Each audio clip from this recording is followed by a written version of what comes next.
ਸਤਿ ਸ਼੍ਰੀ ਅਕਾਲ ਜੀ ਸਾਰਿਆਂ ਨੂੰ। ਆਈ ਹੋਪ ਤੁਸੀਂ ਸਾਰੇ ਜਣੇ ਵਧੀਆ ਹੋਵੋਗੇ। ਪੰਜਾਬੀ ਲੁਕਸ ਕਲਿੱਕ ਤੇ ਤੁਹਾਡਾ ਸਵਾਗਤ ਹੈ। ਅੱਜ ਵਾਲੀ ਵੀਡੀਓ ਵਿੱਚ ਆਪਾਂ ਤੁਹਾਨੂੰ ਦੱਸਾਂਗੇ ਕਿ ਇਹ ਮਸ਼ੀਨ ਕੰਮ ਕਿਵੇਂ ਕਰਦੀ ਹੈ, ਕਿ ਉਹਦੇ ਸਾਰੇ ਫੰਕਸ਼ਨਾਂ ਬਾਰੇ ਤੁਹਾਨੂੰ ਆਪਾਂ ਜਾਣਕਾਰੀ ਦੇਵਾਂਗੇ।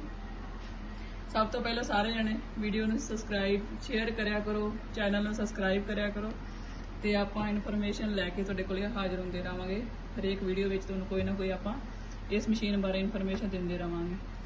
ਇਹ ਮਸ਼ੀਨ ਦੇ ਵਿੱਚ ਆਪਾਂ ਅੱਜ ਆਹ ਵਾਲੇ ਫੰਕਸ਼ਨਾਂ ਦੇ ਬਾਰੇ ਤੁਹਾਨੂੰ ਸਾਰਾ ਦੱਸਦੇ ਹਾਂ ਡਿਟੇਲਿੰਗ ਦੇ ਵਿੱਚ। ਇਹ ਸਾਰੇ ਫੰਕਸ਼ਨ ਕੀ ਵਰਕ ਕਰਦੇ ਨੇ, ਜਿਵੇਂ ਮੰਨ ਲਓ ਕਿ ਹੁਣ ਫਸਟ ਇਹ ਵਾਲਾ ਜਿਹੜਾ ਫੰਕਸ਼ਨ ਇਹ ਕੀ ਕਰਦਾ, ਇਹ ਵਿੱਚ ਆਪਾਂ ਨੂੰ ਦੱਸਦਾ ਵੀ ਕਲਰ ਯਾਨੀ ਕਿ ਕਿਹੜਾ ਫਸਟ ਤੇ ਕਲਰ ਕਿਹੜਾ ਲੱਗੂਗਾ, ਸੈਕਿੰਡ ਕਲਰ ਤੇ ਕਿਹੜਾ ਲੱਗੂਗਾ। ਹੁਣ ਫਸਟ ਤੇ ਜਿਵੇਂ ਆਪਾਂ ਇਹਨੂੰ ਸਿਲੈਕਟ ਕੀਤਾ, ਹੁਣ ਆਪਾਂ ਇਹ ਦੱਸਾਂਗੇ ਫਸਟ ਉਹਨਾਂ ਯੈਲੋ ਕਲਰ ਲੱਗੇਗਾ। ਜਿਵੇਂ ਮੰਨ ਲਓ ਹੁਣ ਇਹ ਨੈਕਸਟ ਆਪਾਂ ਇੱਥੋਂ ਕਰਾਂਗੇ, ਇਹ ਦੱਸੂਗੀ ਕਿ ਹੁਣ ਆਪਣਾ ਨੈਕਸਟ ਕਲਰ ਆਹ ਵਾਲਾ ਲਾਉਣਾ ਹੈ। ਆਪਾਂ ਯਾਨੀ ਕਿ ਈਜ਼ਲੀ ਸਿਲੈਕਟ ਕਰ ਸਕਦੇ ਹਾਂ ਵੀ ਆਪਾਂ ਕਿੱਥੇ ਕਿਹੜਾ ਕਲਰ ਯੂਜ਼ ਕਰਨਾ ਹੈ। ਉਹਦੇ ਬਾਰੇ ਆਪਾਂ ਨੂੰ ਸੌਖਾ ਪਤਾ ਲੱਗ ਜਾਂਦਾ ਵੀ ਸਾਰੀ ਡਿਟੇਲ ਆਪਣੇ ਇਹਦੇ ਵਿੱਚ ਆਵੇ। ਨੈਕਸਟ ਕਲਰ ਜਦੋਂ ਆਪਾਂ ਐਵੇਂ ਕਰਾਂਗੇ, ਆਹ ਦੇਖੋ ਕਿ ਫਲਾਵਰ ਇਸ ਕਲਰ ਦੇ ਪੈਣਗੇ, ਵੇਲ ਇਸ ਕਲਰ ਦੀ ਪਊਗੀ, ਬੂਟੀ ਕਿਸ ਕਲਰ ਦੀ ਪੈਗੀ, ਇਹ ਸਾਰਾ ਜਿਵੇਂ ਆਹ ਸ਼ੇਡਿੰਗ ਹੋਏਗੀ। ਇਹ ਯਾਨੀ ਕਿ ਇਸ ਫੰਕਸ਼ਨ ਦਾ ਕੰਮ ਹੈ ਵੀ ਆਪਾਂ ਨੂੰ ਕਲਰ ਬਾਰੇ ਦੱਸਣਾ ਵੀ ਜਿਵੇਂ ਮੰਨ ਲਓ 5 ਕਲਰ ਸਿਲੈਕਟ ਉੱਪਰ ਸ਼ੋਅ ਕਰਦੇ ਪੈਣੇ, ਇਹਦੇ ਵਿੱਚ ਆਪਾਂ ਨੂੰ ਪਤਾ ਲੱਗੂਗਾ ਵੀ 5 ਕਲਰ ਕਿਵੇਂ ਕਿਵੇਂ ਯੂਜ਼ ਹੋ ਰਹੇ ਨੇ, ਉਹਦੇ ਬਾਰੇ ਪੂਰੀ ਡਿਟੇਲ। ਜਿਹੜਾ ਨੈਕਸਟ ਵਾਲਾ ਫੰਕਸ਼ਨ ਹੈ ਉਹਦੇ ਵਿੱਚ ਆਪਾਂ ਤੁਹਾਨੂੰ ਦੱਸਦੇ ਹਾਂ ਵੀ ਇਹ ਦੱਸੂਗਾ ਫਰੇਮ ਬਾਰੇ।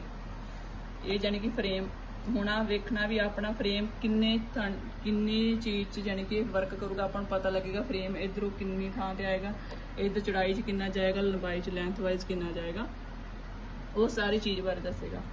ਹੁਣ ਆਪਾਂ ਤੁਹਾਨੂੰ ਦੱਸਦੇ ਹਾਂ, ਮੰਨ ਲਓ ਜੀ ਹੁਣ ਆਹ ਵਾਲਾ ਬਾਕਸ ਤੋਂ ਆਪਾਂ ਕਰਾਂਗੇ, ਇਹ ਹੁਣ ਆਪਾਂ ਨੂੰ ਉਹਨਾਂ ਬਾਕਸ ਬਣਾ ਕੇ ਦੱਸੇਗਾ ਵੀ ਤੁਹਾਡਾ ਇੰਨੀ ਥਾਂ ਤੇ ਵਰਕ ਯਾਨੀ ਕਿ ਕੰਪਲੀਟ ਹੋ ਜਾਏਗਾ। ਆਹ ਦੇਖੋ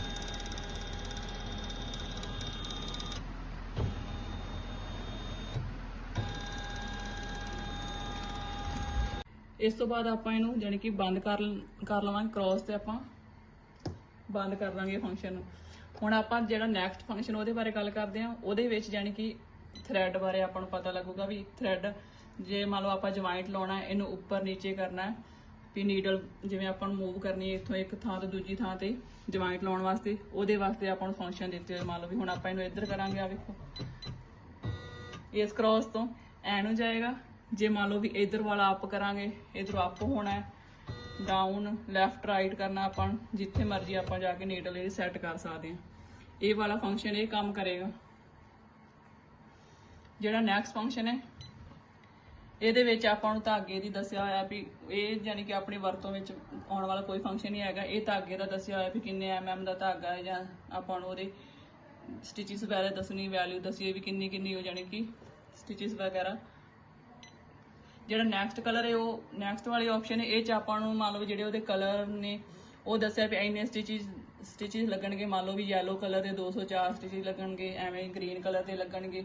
ਇਹ ਸਾਰੇ ਆਪਾਂ ਨੂੰ ਜਾਣੀ ਕਿ ਆਪਣਾ ਜਿਹੜਾ ਡਿਜ਼ਾਈਨ ਲਿਆ ਹੋਇਆ ਉਹਦੇ ਵਿੱਚ ਜਿਹੜੇ ਕਲਰ ਯੂਜ਼ ਹੋਣੇ ਉਹਨਾਂ ਬਾਰੇ ਦੱਸਿਆ ਹੋਇਆ ਵੀ ਇਹ ਇੰਨੇ ਕਲਰ ਦੇ ਇੰਨੇ ਸਟਿਚਿਸ ਲੱਗਣੇ ਨੇ।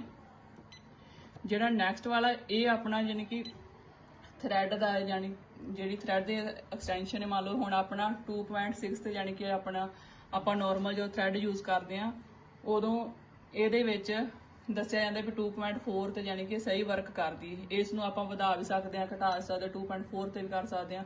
ਉਹ ਆਪਣਾ ਅਕੋਰਡਿੰਗ ਟੂ ਵੇਖਣਾ ਵੀ ਕਿੱਥੇ ਇਹਦੀ ਸੈਟਿੰਗ ਆਉਣ ਦੀ, ਜਿੱਥੇ ਵਰਕ ਜ਼ਿਆਦਾ ਸਫਾਈ ਨਾਲ ਕੰਮ ਕਰਦੀ ਉਸ ਥਾਂ ਤੇ ਆਪਾਂ ਇਹਨੂੰ ਸੈੱਟ ਕਰ ਸਕਦੇ ਹਾਂ। ਅਗਰ ਜਰੀ ਵਗੈਰਾ ਯੂਜ਼ ਕਰਨੀ ਫਿਰ ਆਪਾਂ ਇਹਨੂੰ ਘਟਾ ਕੇ ਯੂਜ਼ ਕਰਨੀ ਹੈ ਵੀ 0.1 ਤੇ ਜਾਂ 0.0 ਤੇ, ਇਸ ਹਿਸਾਬ ਨਾਲ ਇਹਦੀ ਸਾਰੀ ਸੈਟਿੰਗ ਹੁੰਦੀ ਹੈ। ਜਿਹੜਾ ਇਹ ਨੀਚੇ ਵਾਲਾ ਇਹ ਮੰਨ ਲਓ ਆਪਣਾ ਜਿਹੜਾ ਬੋਬਿਨ ਦਾ ਥਰੈਡ ਹੁੰਦਾ ਉਹਦੀ ਦੱਸਿਆ ਹੋਇਆ ਵੀ ਆਪਾਂ ਲੂਜ਼ ਕਰਨਾ ਹੈ, ਟਾਈਟ ਕਰਨਾ ਹੈ।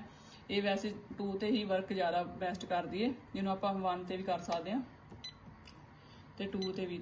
ਜਾਣੀ ਕਿ ਜਦੋਂ ਆਪਾਂ ਜਰੀ ਯੂਜ਼ ਕਰਨੀ ਉਦੋਂ ਇਹਨੂੰ ਵਧਾ ਘਟਾ ਸਕਦੇ ਹਾਂ, ਅਦਰਵਾਈਜ਼ ਇਹਦੀ ਕੋਈ ਲੋੜ ਨਹੀਂ ਪੈਂਦੀ।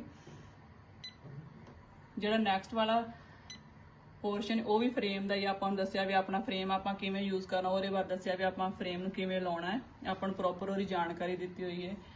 ਇਹ ਸਾਰੇ ਜਿਹੜੇ ਫੰਕਸ਼ਨ ਨੇ ਇਹਨਾਂ ਵਿੱਚ ਆਪਾਂ ਨੂੰ ਸਿਰਫ ਇਸ ਚੀਜ਼ ਦੀ ਜਾਣਕਾਰੀ ਦਿੱਤੀ ਹੋਈ ਵੀ ਆਪਾਂ ਵਰਕ ਕਰਨ ਲੱਗਿਆ ਆਪਾਂ ਜਿਹੜੀਆਂ ਵਰਤੋਂ ਕਰਨੀਆਂ ਉਹ ਕਿਵੇਂ ਕਿਵੇਂ ਕਰਨੀਆਂ। ਆਈ ਹੋਪ ਤੁਹਾਨੂੰ ਇਹ ਵੀਡੀਓ ਪਸੰਦ ਆਈ ਹੋਏਗੀ।